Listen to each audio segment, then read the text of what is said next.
Greetings, ladies and gents, and welcome to this latest episode of Tales from Outer Space, taken from the subreddit HFY. The links to all the stories will be down below, and as always, I hope that you enjoy.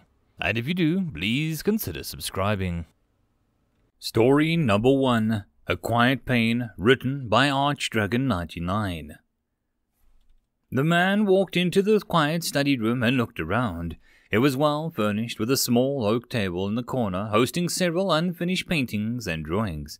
The room was lit by a few dim lamps and quiet music filled the air.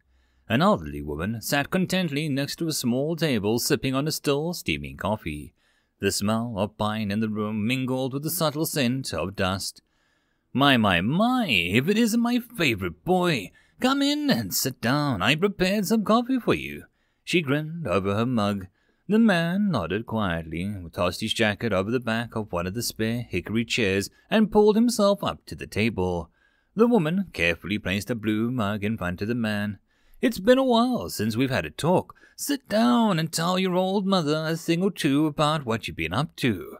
A sad smile crept across the man's face as he sat down. Well, a lot has been going on, so to speak. Wrapping his hands around the warm coffee, he continued. The job's been going really well. I got a promotion a while back, and now finances are significantly more stable. The man sat and thought for a second. Staring into the mug, he asked, Remember Ellie? The woman leaned in, her grin even wider. I think so. Was she that lovely blonde you brought to dinner a while ago? That was her. The man's smile grew a little, but didn't quite reach his eyes. We've been dating over the past year, and we think it's finally time to get married. The woman let out some joyous laughter and clapped her hands together excitedly. It's about time you got hitched. I thought my little boy was going to be a bachelor forever. The man gave a quiet chuckle and leaned back into his chair. We've been planning the wedding out for a little while, and we're thinking sometime in March for the wedding date. The two sat and listened to the music for a few minutes before the man began speaking again. It's funny, we've got nearly all the music planned for the wedding, and I don't know a thing about dancing. The woman's forehead crinkled, and a smile that seemed to split her face appeared. Setting her cup down gently, the woman pushed back on her chair and carefully pulled herself up. Realizing her intentions, the man began interjecting, concern flashing across his face. Oh no, Ma, you don't have to. I can take classes or something. Walking around the table, the woman cut him off. Nonsense! I'll have you know that I used to be quite the dancer back in the day. Now come here and let your mother show you a thing or two about dancing. The man slowly stood and shuffled over to his mother. He stood half a foot taller over her. My, you're bigger than I remember. She laughed, slapping his shoulder. Now put your right hand on my shoulder and your left hand on my hip. Following the woman's instructions, the man did so carefully, resting his hands on each location. Slowly, the two began to dance, the woman leading, the man following his lead. The quiet music filled the room. Slowly, the man's vision began to blur as tears slowly began to run down his cheek. The woman stopped and shifted into a quiet hug that seemed to drown out the music. The tears began to converge into small trickles. I miss you so much, Mom. I miss you every day. The man began to snuffle as he tried to finish his sentence. I just wish that you could have been around to meet her. I'm sorry it took so long. The woman's smile never disappeared as she pulled her son closer and kissed his forehead. The man watched her smiling face fade as she, along with the rest of the room, dematerialized to white. The man wiped his tears from his eyes only to find his vision rapidly clouding up again. Sorry, I broke down halfway through. He called out to the listening AI. No need to worry yourself, but I strongly recommend taking some time to recover. You reacted much more strongly than initially anticipated. Yeah, it hurts without her. He could still feel her kiss shaking a little. He spoke up. Thank you for giving me the opportunity to see her again. My pleasure. End of story number 1.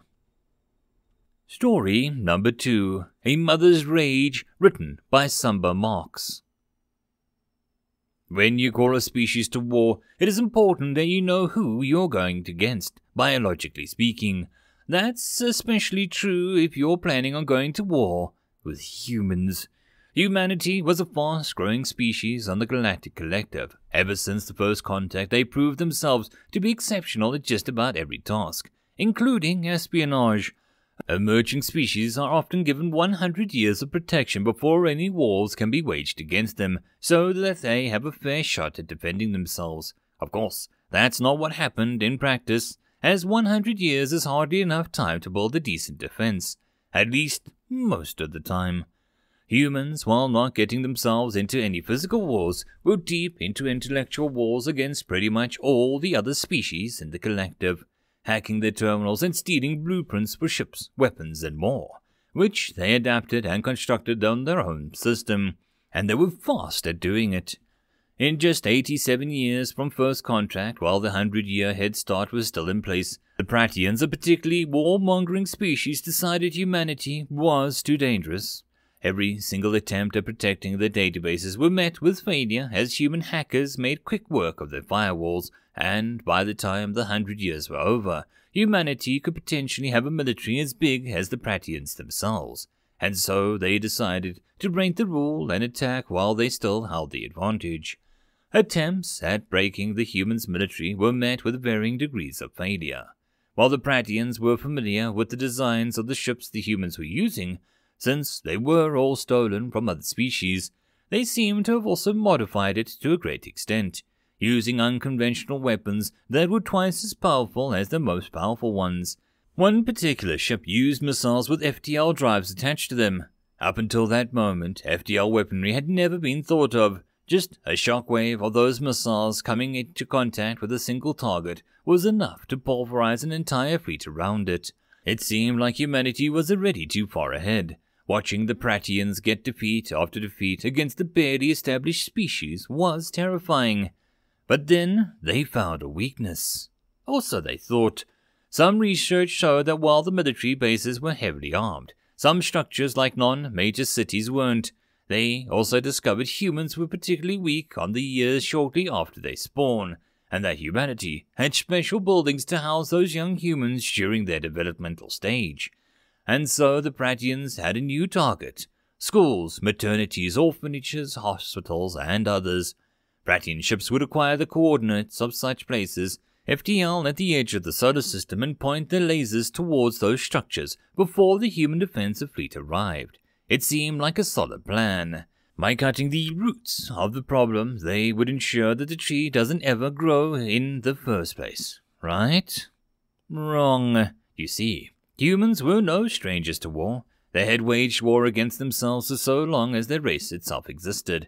And so, over time, they created rules of war. One of those rules is that civilians should never be targeted. And while the Prattians did just that, and that would have been bad enough on its own, but they target specifically children and newborn babies, and that just about most abominable thing that you could do as a human. When faced with the possibility that their children might never have the opportunity to grow up, human soldiers were filled with an unmeasurable fury. Fleets exploded in size as more and more humans enlisted to protect humanity. They created bigger weapons and had a collective thirst for blood and justice. Threaten to kill a human and they'll try and kill you first. Threaten to kill their children and they'll make you feel it. And so, the entire galactic community watched in horror as the humans showed their true power. The Prattians, as you all know, went extinct long ago. Their war against the humans barely managed to be a decade long. It was short, in fact. It was over before the end of the 100-year head start.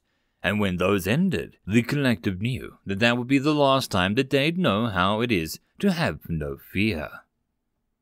End of story number 2. Story number 3. Gods May Forget, written by PD46 Lily. I've lived millennia. I've seen things that now only exist in bytes and bits in cyberspace.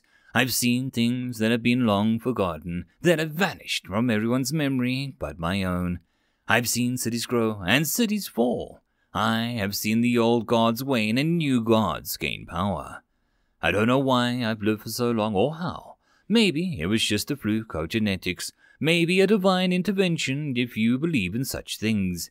There was a time when I could not think of a way I do now. My memories of that time are different, but remember them I do. My memories of my first few centuries are emotions and scents. They do say that smells will trigger the most vivid memories. My first memory is of a young girl. Then my name was Roxy. She's playing with me, a game of tag, and all I feel for her is love and the need to protect her. After tag always ran after the horses pulling their buggies, I remember her getting older, and after a time, weaker. Games at tag turned into slow walks in the park, then me sitting by her bed as she sleeps more and more. They sent her away, and she never came back. So I went out to search for her. I never found her, but I remember her smile, her laugh. I was lost for a long time, at least I think it was a long time, and bad people did things to me. They would beat me when I tried to get food, even when I was very hungry. The man that found me, he was kind. He gave me food, a bath, and a warm place to sleep. He didn't play tag, but he always made sure I was warm, even when he was not. He gave me a name, May. I liked that name too. We stayed together for a long time, but he grew older, and I did not. One day we went to sleep, but in the morning I could not wake him up. I know now that he died, but then I did not know what death was. I stayed by his side until a loud car came to take him away. I tried following, but they were too fast and I couldn't catch him. I was lost again for many years, but then a boy found me and brought me to his home. He was small, smaller than me. I stayed with him and his family for many years. I played tag again with him in the park, and he let me choose my name this time. I chose Roxy. The translators let us speak with each other. His name was William, but I could call him Billy. Billy grew older and started his own family. He hid me from bad people. They wanted to take me away and do things to me. He told me that I never got older and bad people would experiment on me to find out why. Maybe even kill me in the process. His children continued to protect me through many years and many generations. Each generation brought me new friends, new joy, and new sadness when they passed. Sometimes I would choose a new name to help me hide from the bad people. Hannah, Ellie, Sue, Dee Dee. The list is long. Most of my life was hiding, but sometimes there were great adventures. And as time marched on, so did technology. I now have augments. I can interface with computer and droids. But eventually they found me no matter how hard you try to hide. Eventually your luck runs out. But this time, I was on another world and my protector was Buddy's 83rd times grandchild. Her name was Aurora. When they came, they hurt her, but she wouldn't tell them where I was. They hid me well. They killed her.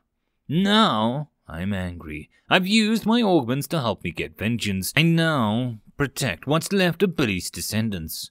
I have had many names in my long existence, but my favorite was always the goodest girl, because gods may forget, but a dog always remembers.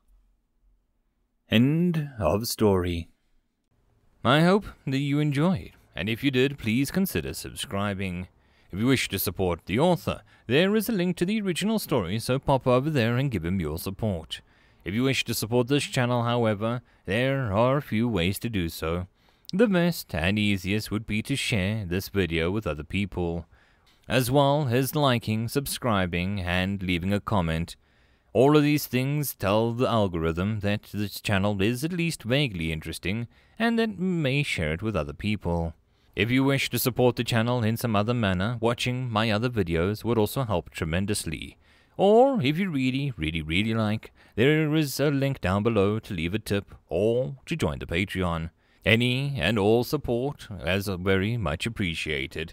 And I hope that you all have a good one until the next time, and I'll see you then.